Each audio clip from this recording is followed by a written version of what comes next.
Fulbright into a video that kind of gives a little inspirational overview, and then I'll talk a little bit more about the history. The one I sent out to you guys Fulbright today. is adventurous, an incredible experience, a really key part of American diplomacy. The true purpose of it is to create mutual understanding. It's rigorous. It's what you make of it. Fulbright is an incredible resource. You don't know how much you're capable of until you're put in certain situations. It gets you comfortable with the uncomfortable. It really changes your identity, gives you a new perspective. I see it as a chance to have a big adventure.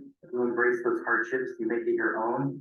Fulbright is an academic cultural exchange program. It's for Americans doing study, research, or teaching English for roughly an academic year. I did my Fulbright in a small Pacific Island country called Kiribati. I went to London, Malaysia, Belgium, Senegal, Jordan, Cambodia, India, Singapore, the Galapagos, and Ecuador. When I went to Trinidad, my research focused on growth and detention center. kind of like hunger and malnutrition in Ethiopia, studied high-speed aerodynamics at a small research laboratory outside of Brussels. Working on translational programs and sightseeing diabetes.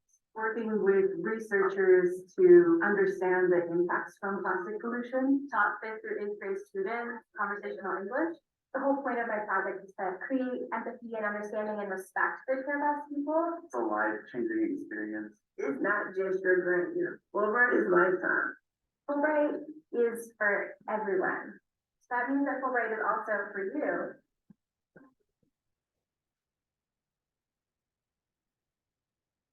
Awesome. So thank you guys so much for being here tonight. If you don't know me, my name is Lily. I work in the Career Development Center and help connect students to opportunities beyond college, as well as helping with the resume and things like that. So we partnered together because we wanted you guys to learn more about the Fulbright Scholarship. We've had 14 former Lipscomb students obtain the Fulbright Scholarship, including Danny, who is with us tonight. Danny is a good friend of mine who's currently in Bolivia with the Fulbright grant. So Fulbright was established in 1946 by a congressman who wanted to help promote peaceful relations among the nations, because there's a lot of fear and animosity. So the goal is to enable scholars to either obtain a graduate degree or complete a research project or teach English abroad. So we have Dan here tonight, and we also have Dr. Prill, who is the former Fulbright advisor for Lipscomb. So he's helped a lot of students obtain this grant in the past. So we're going to get to Danny's story here in a few minutes, but I would like Dr. Prill for you to share a little bit of some of the other students over the years that have obtained this grant and some of the things that they've done with it to kind of give us a picture of some of the options. Sure. It is for everybody if you've done the work that you need to do to get yourself ready to be a good competitive candidate. We had 1 year, 6 nominations, and 5 of them made it to all 6 of them made it to the semifinal round, and 5 of them were awarded Fulbright.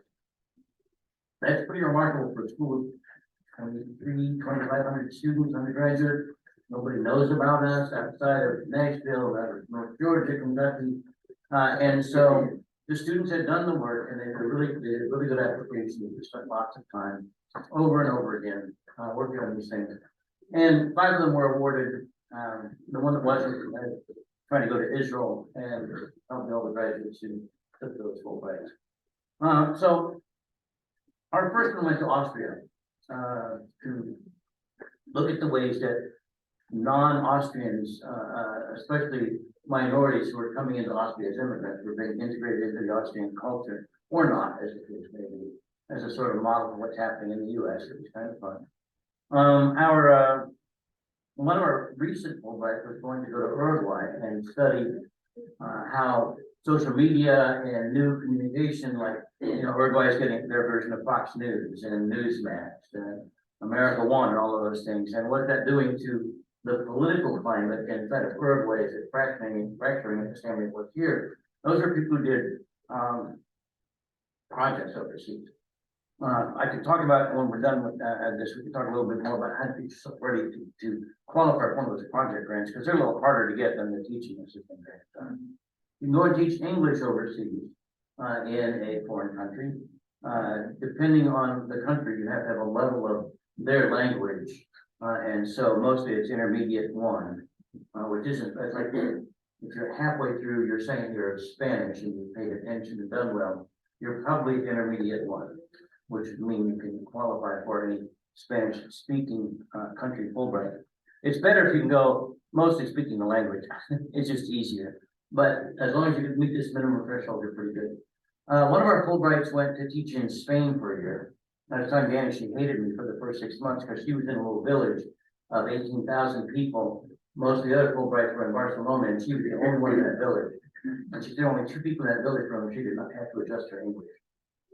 Everybody else, she would have to start. It was clear they couldn't understand English very well. She would have to then circumlocution, talk around the topic. She would have to really think about her vocabulary choices in order to make herself understood. She could speak at pretty much conversational Spanish when she went. And then like Danny, you get fluent after a short period of time. And if your skin color were a little different color, you probably, people say, so what country are you from? But maybe they take you for a Spaniard yet? I don't get Spaniards very often. They have a very specific accent. What's funny with Okay. me is it's kind of obvious that I don't sound like a gringo, but at the same time, like I don't sound like I'm from any particular place. So like if I talk to Bolivian, they'll be like, "Oh, you must be from Cuba." And then I talk to a Cuban, and they're like, "No, you're totally from like Peru." Nobody can figure out where I'm from. That's good. Keep them guessing. So, That's the idea. yeah, she left Spain after a year teaching there. They asked her to be an ambassador. She came back here and got a master's degree in the biology department because she wanted to go to medical school. She left here and went to the National Institute of Health for a summer as a research assistant for a year, excuse me. And because she had a theology and Bible background, in addition to this master's degree in biology, she was admitted to their scholars program. And so 25 out of they have like 300 research assistants, and she got one of the 25 who got assigned to special teams to work. And so she was working on biomedical ethics and the problem of the racial disproportion in the way we treat patients coming in. If you're poor, and especially if you're a poor person of color, it's a good chance you're not going to get the best care in the United States. And so what do we have to qualifications with that? She left there and went to Galveston to med school. She just finished a rotation at the Cleveland Clinic, and if you are familiar at all with medicine, in Mayo, the 2 big independent research areas in the United States. So she landed a rotation at the Cleveland Clinic, and now she's out in the urology program rotation at Stanford University. Poor baby. At Galveston, she started a free vasectomy clinic, which was kind of fun. Well, you know, after the decision about abortion, more guys thought maybe I should get a vasectomy who were opposed to it beforehand because they didn't want to father a child, but they didn't want to give up frolicking. So they do a limited number. There's a limited number of staff there, but she got the clinic off the ground, got it running, and so she's doing really well. Another student went to Maastricht, University of Maastricht, got a master's degree there in the ways that educating women in developing countries is a great way to improve economic well-being of those countries. And she has been out in California in grad school. She has been to Cambridge in grad school. So these things, it's like the doors just open up for you. Keep that in mind, Danny, when you leave.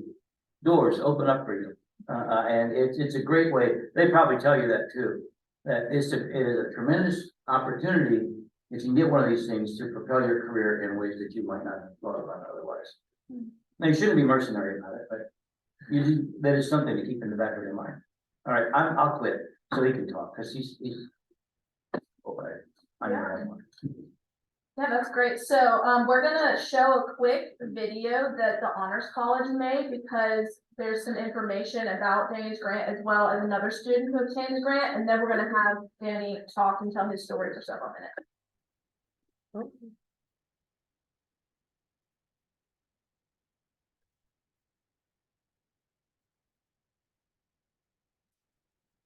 There she is.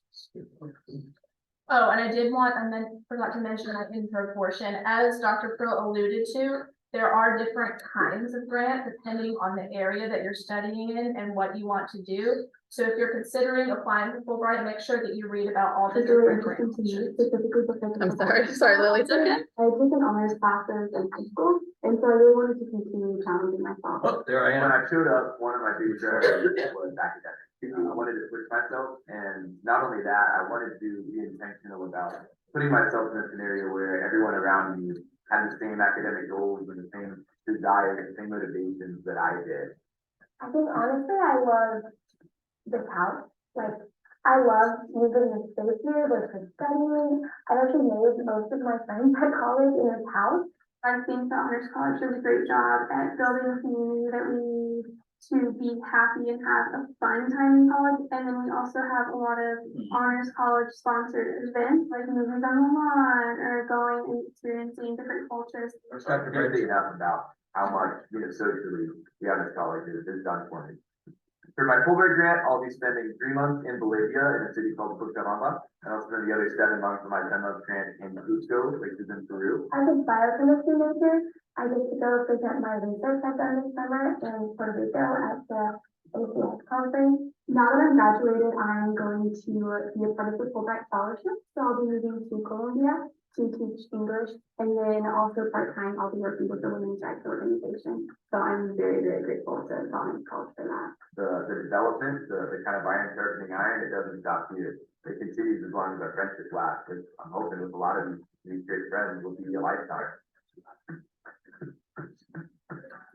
Awesome. So that video gave a little preview into Danny's original plan, but as you will learn, the original plan changed a little bit. So now we're going to transition once we get Zoom pulled back up and let Danny just say whatever it is that he wants to share about his application process and his time at college so far. Okay, I'm trying to figure out how to do it. Do you know how to do it? Okay. How to maximize it? No. How to do it? Did we lose him? No, I think he's minimized I'm here. somewhere, You're here. We just can't see you. On the left side, yeah. but Yeah. there you go. Okay, gotcha. I don't see the full screen. But I'll drag it. I'll do the corner thing. Okay. Okay. We're Go ahead. we're so tech savvy over here. That Put the big is square okay. Okay, go ahead. You want to go ahead and ask some questions? Or? I'm just gonna let him talk first. I think he was prepared to talk for several minutes, just whatever he wants to say. Yeah, I don't know if I could potentially share my screen. I don't know if that's something that I can do. I have a little presentation to whip out. You did prepare a full PowerPoint. I did. That was a joke we had. I told him not to prepare a whole PowerPoint, that it was casual, but I knew he was going to anyways. Well, that's how you tell me that you need me to do something, is tell me, hey, you don't have to do this. And then that's immediately It's how I not, know but that's it's how you hear it. that's entirely accurate. Okay, are you trying to share your screen? Yes. Okay. Unsuccessfully up until now. Do I have to unshare mine? No. Stop Well, share? yeah, stop. Yes. Yes, and then Okay. Go to screen share and see if you need to give information. I might have to enable screen sharing. There we go.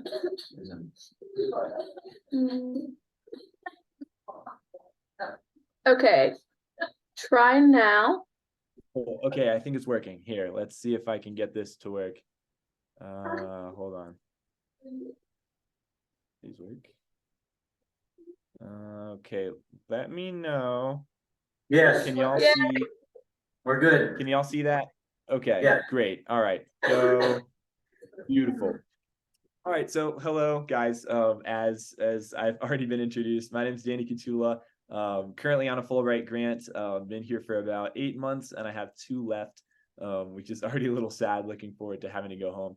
But I just want to share a little bit with you guys, just as far as some things you can expect. Some of the things that were on my resume that you might be able to add to yours, that could be helpful, and a few things like that. Guys, I cannot underestimate how awesome this year is, if you are lucky enough to get a Fulbright grant, it is definitely worth going after.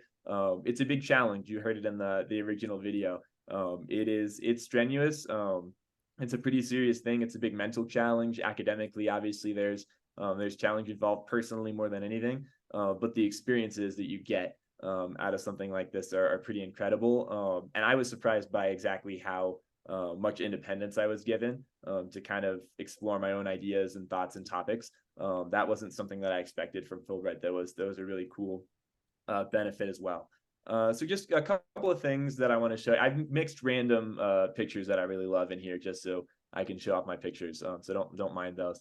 But just a couple things that I want to go over that hopefully will be helpful to you guys. First off, what I was doing pre-Fulbright, what my resume looked like.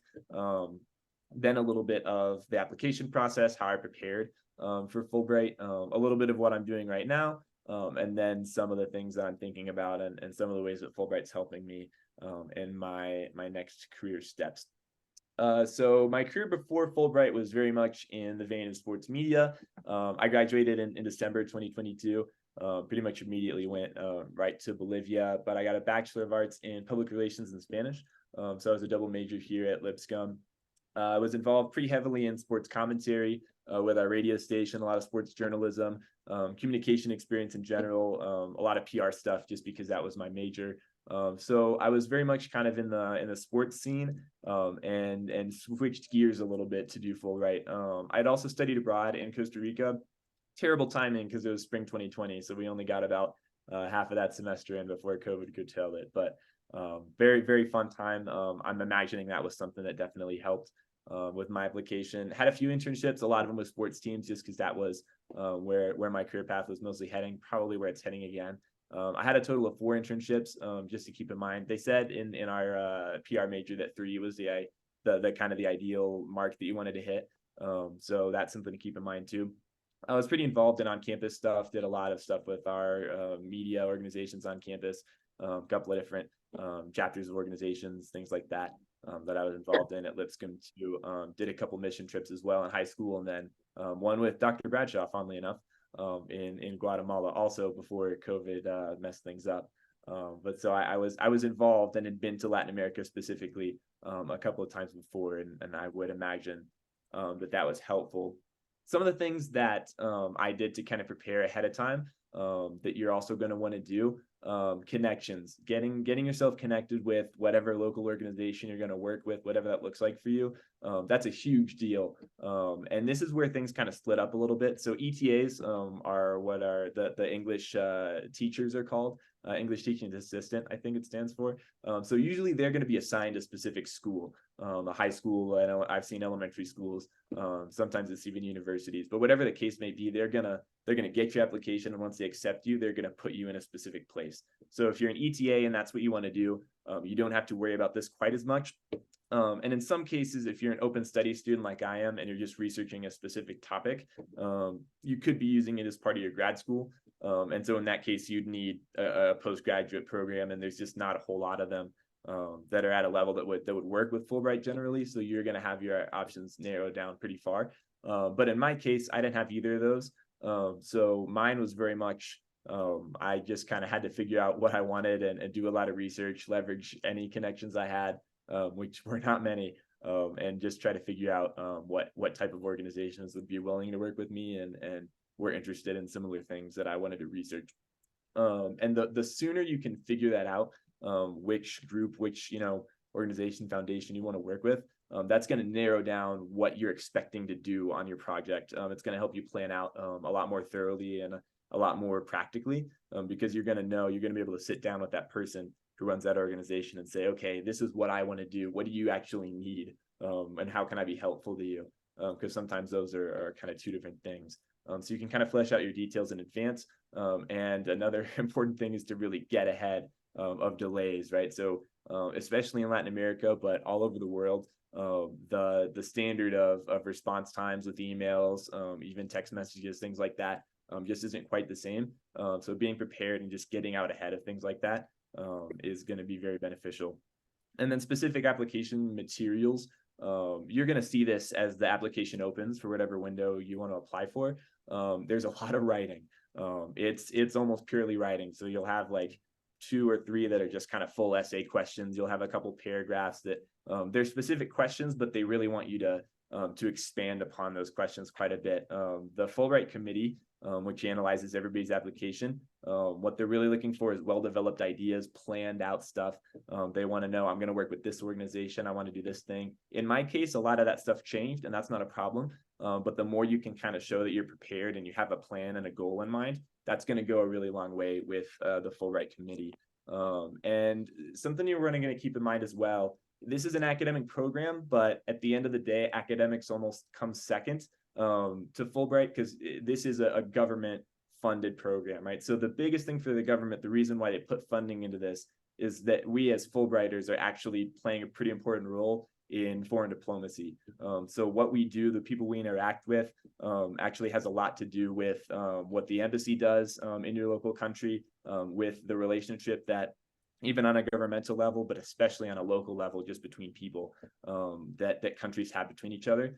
So it's really important to Fulbright that you're going to represent the US well, right? So when you can prove that you have some kind of extra benefit that somebody else maybe might not, as far as being able to represent the US, to be a good cultural ambassador for us as a country, that's going to go a longer way than I thought it would, and then I think most people expected to. So looking at my grant, what I'm doing, my original plan was more like what you heard in the Fulbright promo that we did for Lipscomb, and so that was to work with Indigenous communities specifically, and to try to use public relations as like a growth tool, to start things like self-sustaining businesses, to allow them to keep better records of their history, and things like that. And that same vein, to try to kind of study their understanding of how they interpreted some of those communication principles that I was teaching. That was a great plan. It did not work out for a variety of reasons. I was also, as you heard on the video, supposed to spend 3 months here and 7 more in Peru. Things got kind of wacky in Peru when I was supposed to go over there. There was some civil unrest, and things in Bolivia were usually you only get to go on a tourist visa for 3 months. That's why it was split up that way in the first place. And it turned out that I was able to get a different type of visa that allowed me to stay my full time. So some things changed. And so now what my realistic day-to-day looks like here is almost 0 Indigenous work, which is unfortunate. But I'm still I pivoted and try to make the most of it. I'm working with a local organization that trains community leaders, pastors, organizational leaders and founders, things like that. That's that bottom hand logo that you see in the bottom right corner that says Apoyo. So I'm working with them during the day. So this morning I was in their office working on social media, newsletters, any kind of public facing content that they put out. I'm helping with that, counseling them on things, and also just kind of doing certain things myself to help them out. And then I'm working with a local church as well. That's that upper right corner. Ciudad de Refugio is the name, like City of Refuge would be the translation. So that's a local church that's like, I don't know, like 30 steps from my apartment here. I can like see it out of my window. And so I'm helping them with a lot of public relations counseling, just kind of understanding how they can reach out to people more effectively. So a lot of independent research. I'm doing a lot of traveling, partially just because I love to travel, and also partially because that helps me a lot to understand on a more broad scale, what does communication look like across the continent, and then within the country, and then more specifically within the city. There's a lot of changes.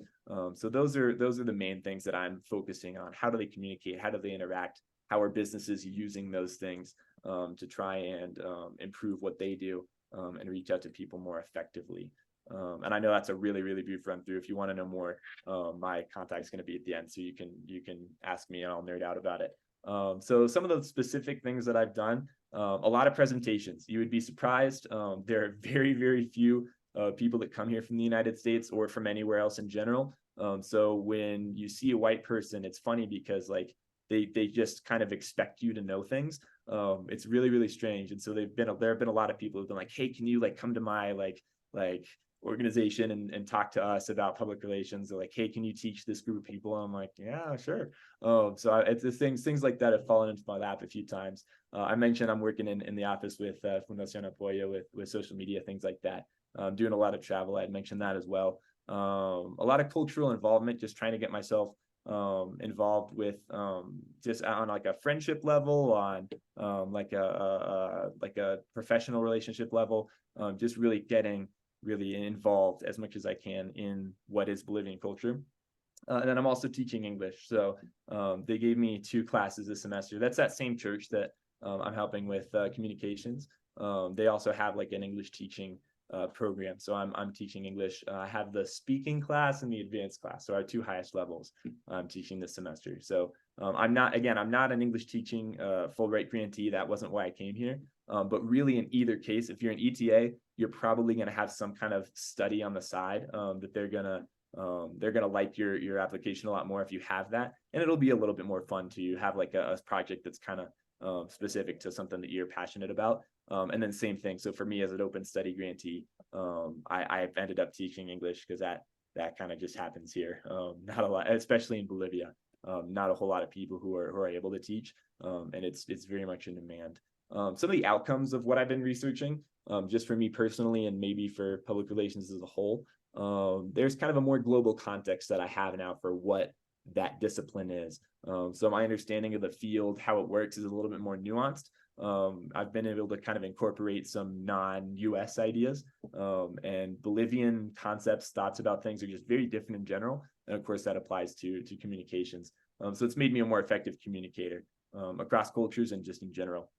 Of course, I'm also getting practical field work. So I'm doing things like social media, press releases, even a lot of communication materials, just like I would be in a normal job, just kind of on steroids because I'm in another country and doing it in a second language. It is very difficult, but a lot of fun. And of course, cultural awareness, making a lot of friends, just different things in my personal life have been really cool to watch those expand, just being in another country and working, existing around people in another country as long as I have been.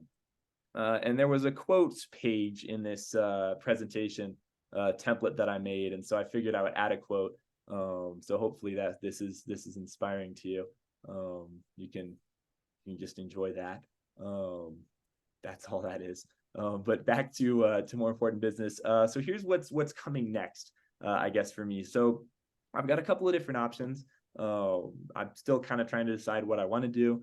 Grad school is not something I would have told you I was interested in doing before Fulbright, but it's one of those things that has kind of opened up to me. I've had some schools that I've reached out to be willing to fund me to do grad school, and almost entirely because I'm a Fulbrighter. So when you hear somebody like Dr. Pill mention that this opens up a lot of career opportunities for you that you didn't think you had, that's exactly true. That I couldn't have said it better. It's very much the case. People who know what Fulbright is will hear you say that you're a Fulbrighter, and it kind of changes the dynamic of the conversation a little bit. So that's definitely a possibility for me that maybe wasn't before, or at least it wasn't in my mind. And then potentially I could go straight into the job field too. Most likely I'll probably get back into the sports scene. That's really, I've realized I've missed it a lot. As incredible as the work I've been doing here is, I'm going to be excited to get back into sports communications, and I think it'll still do me a lot of good, the PR work that I've been doing here. So those are some potential options. Let's see what's next. Yeah, so some of the ways Fulbright's helping. I mentioned grad school. I could have that fully paid for. That would not have been the case without Fulbright. Fulbright is something that looks really good to them. Looks good on a resume in general. Something to keep in mind too that is kind of, it goes under the radar. If you are interested in a Department of State job, and that could be like working on a military base, it could be going abroad, it could be, I mean, I've seen CIA jobs that are open. There's a non-competitive eligibility. That's an NCE in the middle there. I am slightly fuzzy on exactly what it does, but what I understand is it makes you more competitive, gives you a competitive edge compared to someone who is equally qualified as you. So if you apply to a job within the US government, within the Department of State, at any level, any type of job, you have this NCE once you finish your Fulbright program, which is essentially this document that tells a hiring manager, hey, I have this competitive edge over somebody. If I'm qualified for this job and I meet all the requirements, then I have, it's not a guarantee of a job, but it's very much practically, it can work out like that. So it can be very, very useful for getting you a first job out of Fulbright, which can really help. And then something else to keep in mind, when you live abroad, and you have something like Fulbright on your resume, it's a little bit different than saying, hey, I've studied Spanish in school, or I speak Spanish on a proficient level, or whatever that might be. This gives you proof, right, that you've lived in that country, you've been involved day to day in that country, and you can connect more culturally, more than just a language. So that goes a long way too. All right, so I want to show you some pictures. I'm running out of my presentation time, but I wanted to let you guys see some of the travel pictures that I have. That steak on the right was like $8. And do not look at the glass of unnamed beverage in the background. I know it is not Lipscomb approved. You didn't see it there. But thank you. So yeah, fantastic steak back there. I paid $8 for that. It was the best meal I've ever had in my life. Argentina is beautiful. Paraguay, another great country, really cool stuff. Another one like Bolivia that has a lot of indigenous influence. You see it on the left. That's a museum I got to go see. Brazil, I'm a soccer fanatic. And so Brazil was a very cool place for me to go see a soccer match. Crazy cool atmosphere. That's all in Sao Paulo, which is one of the bigger cities in that country. Colombia, I got to see for the first time. It was well overdue. I have a lot of good friends from Colombia, but had never gotten to visit. It was kind of a cloudy day, but still really pretty. Cool to go see that city for a couple of days. Panama might be my favorite country I've ever visited. That beautiful beaches, really nice weather the whole time. The buildings are like whitewashed like that on the left, all over the place downtown. Really cool. And this is a really good representation of just the chaos and the fun that is my trip here and my experience being abroad. Seeing some incredible things like nature-wise, building-wise, city-wise. Made some really great friends, and I wouldn't trade it for anything. So yeah, that's pretty much it. I think Kristen and Lily probably both have all this information, or you could just take a screenshot of it if you want to. If you have any questions for me outside, I think there's going to be a Q&A time here later on too, if I didn't take up too much time. And if you don't get a question in then, feel free to contact me any of those ways. But yeah, that's it for me on my presentation side. I don't know. I think Lily might have had some questions, I think, prepared for me, if I'm not mistaken. Yeah, well, I'll let her set up what's next. So Yes. our first Fulbright ended up working as a consulate at the American consulate in Sierra Leone in Africa. And I think it's still doing it. Then one of our Fulbrights who went to Colombia stayed there and did freelance writing for a while. She married a Colombian man. They have a child now, and she's still living in Colombia. So you never know, Danny. The amount of times I've heard people joke that to me, that like, hey, if you marry a Bolivian, you have a visa. I'm like, okay, I understand that. Thanks, guys. They really want me to stay. Yeah. But that's you really do. You never know what could happen. It's one of those life-changing experiences that you cannot mentally anticipate what could happen. I'm done. Alrighty, so Danny, you talked about how you really have to get ahead of the application process. So could you give us a little more insight into what your timeline was and how far ahead you started working on your application? Yeah, I had to look back a little bit. I had a feeling this question might come up, and I had to go back through my Google Calendar to find out exactly when. So again, keep in mind, I got here like the very end of January, early February of this year, and it was like probably August 2021 when I was first like making connections. That's when I was having like my first meetings and conversations with local organizations that I wanted to work with. And part of that is because the application window is a little wonky. So I had to apply for a window that started as early as August 2022. I just had a later start time. So I would say ballpark, it kind of depends on your project, but I'd say about a year ahead is probably where you want to be thinking about really like boots on the ground, be talking to people, have your plans at least being worked out. If they're not fully fleshed out yet, that's probably okay. But somewhere around that kind of 10 to 12 month range is probably where you want to start thinking about having stuff prepared and ready to bring to people who can kind of approve or decline those things. That's good. A year, y'all, you got it? Okay. What part of the application? What part of the application was the most difficult for you to write or compile? Yeah, that's that's a tough one. I would say in general, what was the toughest was just the collection of all of it. It's a lot. It's very much a writing burden, and I say that as like almost like a professional writer. That's kind of what I do. And even for me, it was just a very large volume of writing, and it was very involved, like mental writing, because you had to really kind of flesh out like, okay, what do I want this to look like? What are my goals? What are my plans? Who am I going to partner with? How's it going to turn out? So it was just a lot of thinking through, planning out, pre-writing, which I hate pre-writing, but I had to in this case. And then there's just a lot of writing in general. There's probably like 3 or 4 full essay questions, at least 2 that I can recall. So I don't think there was one specific question that was harder than the others, but just the collection of it all was pretty difficult. I know that part of the application is writing a personal statement, and we have a lot of students that come into our office very nervous about having to write a personal statement and not sure how they should go about that. So what's your advice for a personal statement? I'm gonna be honest, that might have been the easiest one. So again, what Fulbright is looking for is enough about you to make a determination of, will this person represent us well in X country? So the more that you can point to, okay, these are things about me that make me like a good citizen in general, or like academics can be a part of it. But if you've been abroad, in my case, my dad served in the military for over 20 years. So I've been all over the country. I have a pretty good hold on kind of what American culture is like, and I had been abroad a few times. So the more you can point to things like that, even if you don't have those experiences, the personal statement's nice because it's not a resume in the sense that you can kind of almost fabricate a little. Don't lie, but like if you can kind of put a spin on things a little bit, and figure out ways to kind of prove or convince somebody that you would be a good fit, that's really all that is.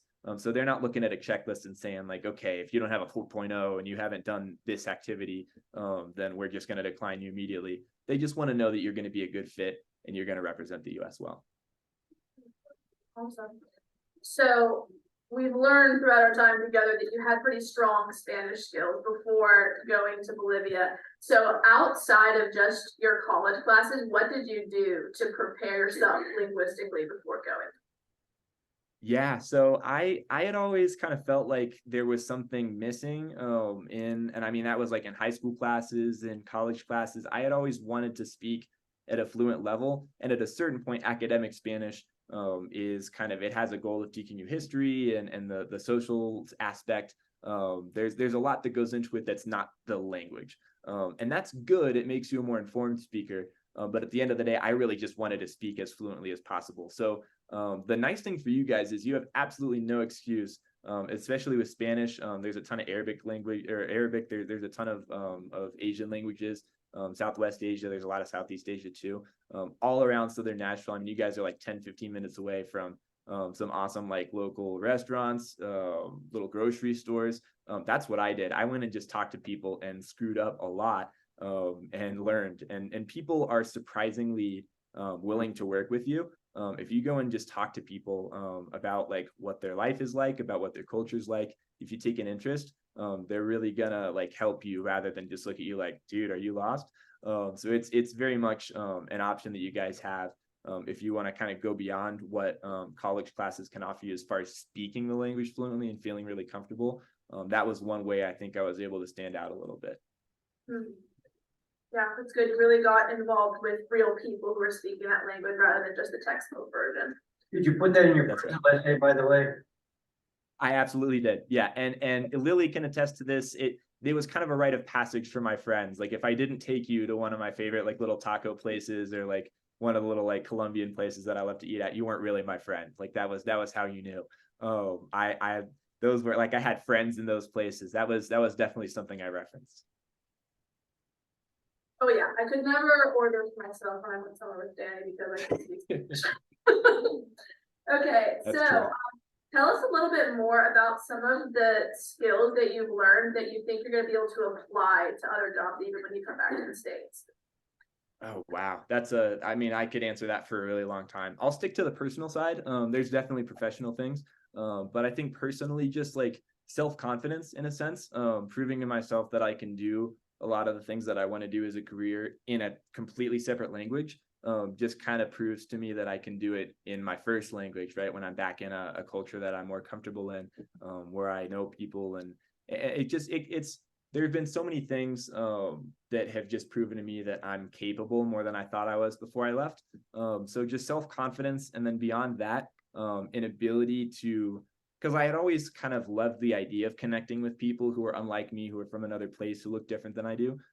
But more than that, just being kind of a dream of mine, now it's a reality, right? So I can look at somebody, especially from Bolivia, but now I've traveled all across South America. And so I can look at somebody and see where I can talk to them and find out where they're from. And from that, I know just this base knowledge of who they are, what their culture is like. And that just kind of, it opens conversational doors, but it also just allows me to understand somebody from another country on a deeper level. There's just something about, and I think even somebody who's not from a country I've been to or know about, when you are a person who is a minority, you can understand someone else who's a minority in a sense that you just can't by like reading about minority life or talking to somebody about it. Once you've lived it, it's just it's something completely different. And so it's kind of a pretty cool ability I have to connect cross culturally. I think that's maybe the biggest thing. Do you feel like your expectations prior to leaving for your project were realistic, and how would you advise students setting goals for their time at Fulbright? Well, I mean, clearly they weren't. They did not materialize at all. So, I mean, I think they were realistic. Where I ran into trouble was I didn't fully understand what my organization did. And so I was under the impression that they worked directly with Indigenous populations, and they do not. So the moral of that story is just know really, really well who that organization is, who that person is that you're working with every day. What are they actually doing? What are their goals? Understand that really, really intimately. And that's going to help you create reasonable expectations. But I think as far as like, I came in knowing that there was never going to be a perfect expectation. So what I would say is have stuff planned out. You're going to need it for your application, and you're going to want it for your kind of like your emotional expectations, and your professional expectations too. Have those like high level goals, like this is my ideal, what I want to do. And then maybe kind of plan out like a secondary, like if/when this falls through, because everybody's going to have to pivot their grant at some point. I mean, there's any number of things that could happen. So kind of have that plan B, if you will, of like, okay, if all else fails, what's my base? What am I still going to take away from this? For me, that's having like those personal research opportunities to go around and be like, okay, this is what I'm learning about people. This is what I'm learning about how they communicate. That kind of plan B was very, very helpful for me. I needed it, and you may not need it to the extreme level that I did, but you'll need it in some capacity. So I just want to clarify for the sake of the students, you have to have an organization that agrees to support, like work with you throughout your time. Is that correct? That's correct. And so like I was mentioning before, if you're an English teaching assistant, you're not going to have to worry about this quite as much. They're going to ask you if you have a preference for like an area of the country where you want to be. They have every right to just not listen to you and put you wherever they need you to go. So if you're going to teach English, then this is less of a concern. If you're going to do an open study, which is I think what more people tend to do, it's close to a 50-50 split. I'd say it's something like 60-40. But if that is you, and that's what you're thinking about doing, then I think you're going to want to have an organization, just because that is like the base of everything that you're going to do. So it is, I also think it is a requirement that you've got to be able to put in, this is my organization that's sponsoring me, that's hosting me in a sense. They're not paying you because Fulbright's paying you, but in every other sense, they're responsible for you being there on a political scale, right? So like when you enter the country, that's who you're referencing that you're going to go work with. Fulbright's going to take that too. You're going to need it for more reasons than one. So, all right, so we want to open it up now for some Q&A and see who has questions for Danny. Are they paying you well enough? I'm getting paid probably too well. Bolivia is one of the cheapest countries in the world to live in. Like I'll give you an example. I for lunch today, I went and got like a rack of ribs, I think it was. Not as good as classic Nashville barbecue, I will admit, but still good. I paid like $3, and that was a lot. That was like an expensive lunch. Like you you could probably get away with like going out to eat every day and paying something like $3 to $4 a day. It's kind of ridiculous. The apartment I'm in, I'm paying $300 a month for, and I'm making, just for transparency, $1,100 a month from Fulbright.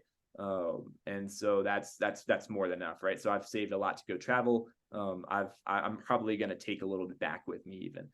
That's the other thing about Fulbright. That's kind of off the topic, but something that might be interesting. So this applies to like your plane ticket, to everything that you pay for that Fulbright reimburses. Whatever you don't pay of that, you just keep. So they calculate what they think you need in that country. And so you just get to choose what you do with it, right? So if you wanted to supplement that, if you just have extra savings, and this happens a lot in Europe, a lot of times in South America, you get probably a little more than you need. And in Europe, you usually get a little bit less, just because the cost of living difference is very, very big. And so in Europe, a lot of times you'll see people save up even a little bit because they know they're going to have a little bit of a deficit. But in my case, I had the opposite.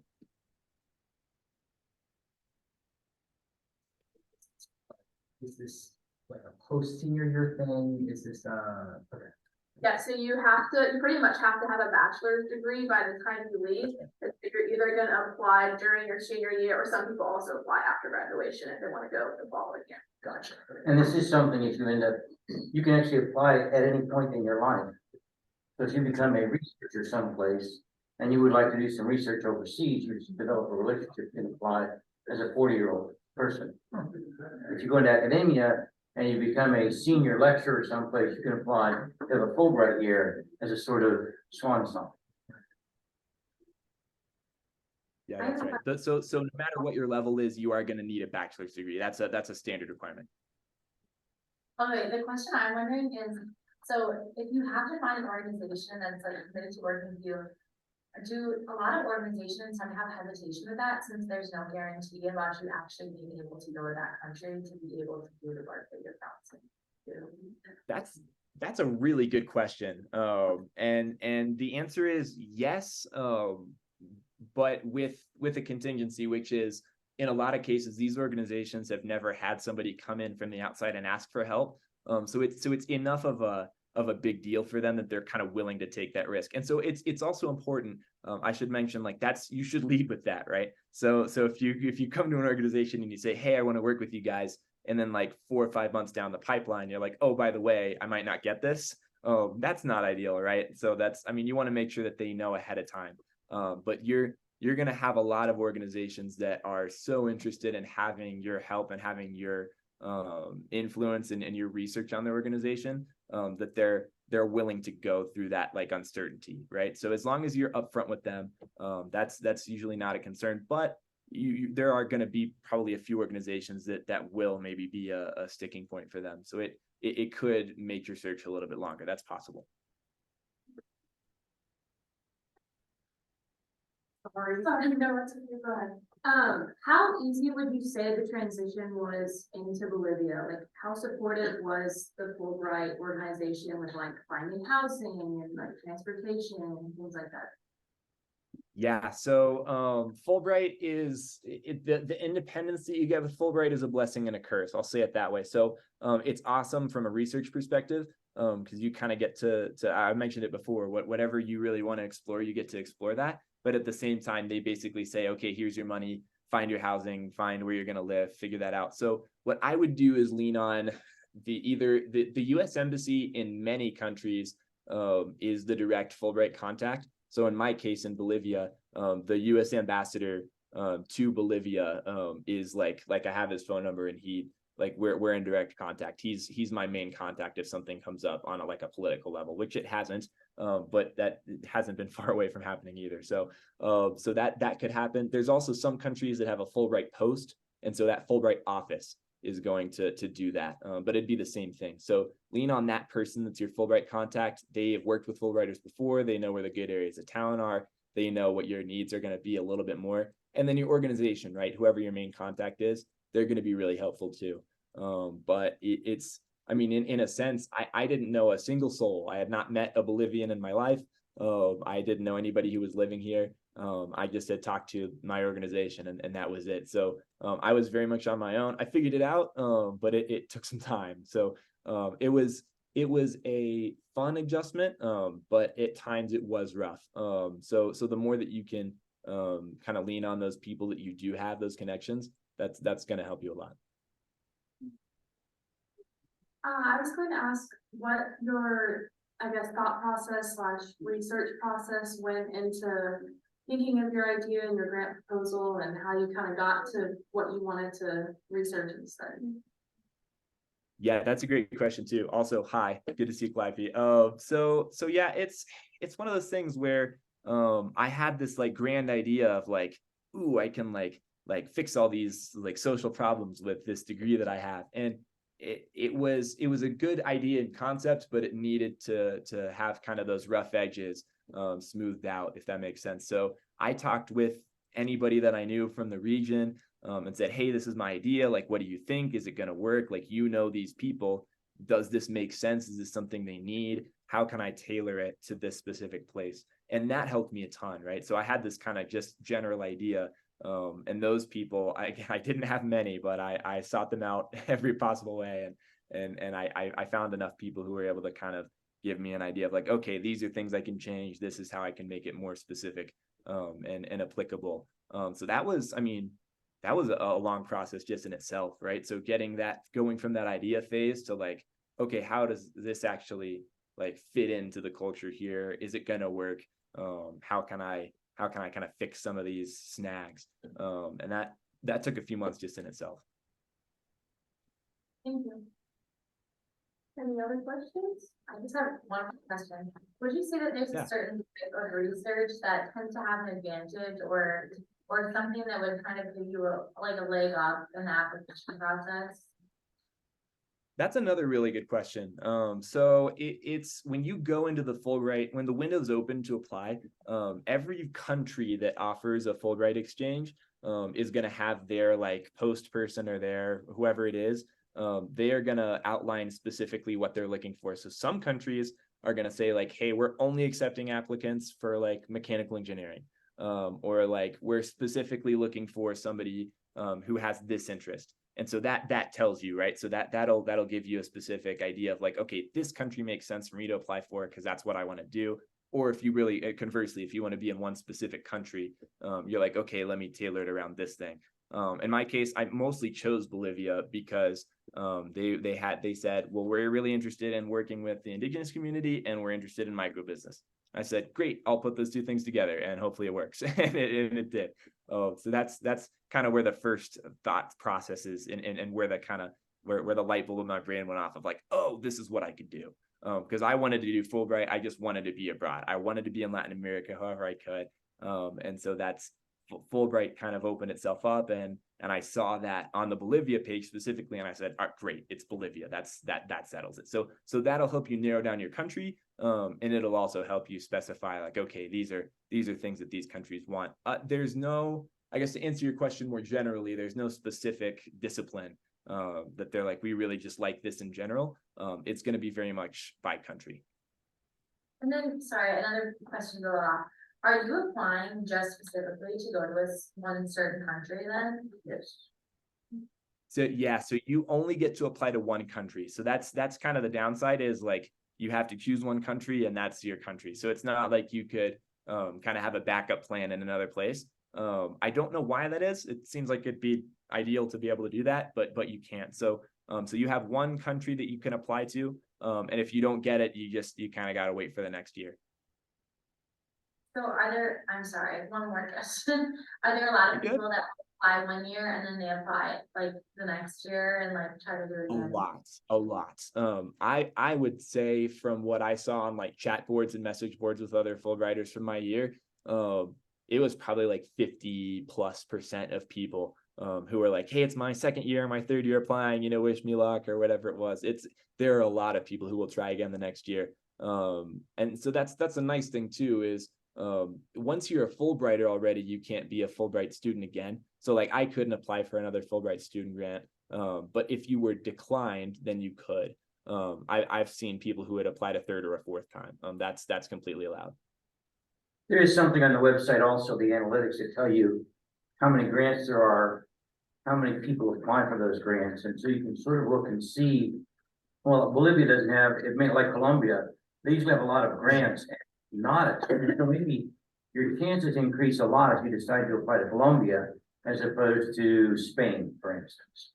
If you want to be in a Spain. Right, and Dr. Prill, that's a really good point, because there are specific countries that you'll see. Fulbright even has a list. I completely forget where it is. It was 2 years ago that I saw it, but it's somewhere on there. It's not hard to find. As you're looking through the application window, there's a specific list of countries that are like kind of micronations, where Fulbright will specifically say, hey, we're inviting people to apply for this country because we just don't get a lot of applicants. Your chances are going to be a lot higher. So if you just want to do a Fulbright anywhere, take advantage of that list. And there's some cool countries on that list too. I was like, had my heart set on Latin America, but I was definitely a little bit tempted by countries like Andorra, or like Monaco or something. Like, oh, that would actually be pretty cool.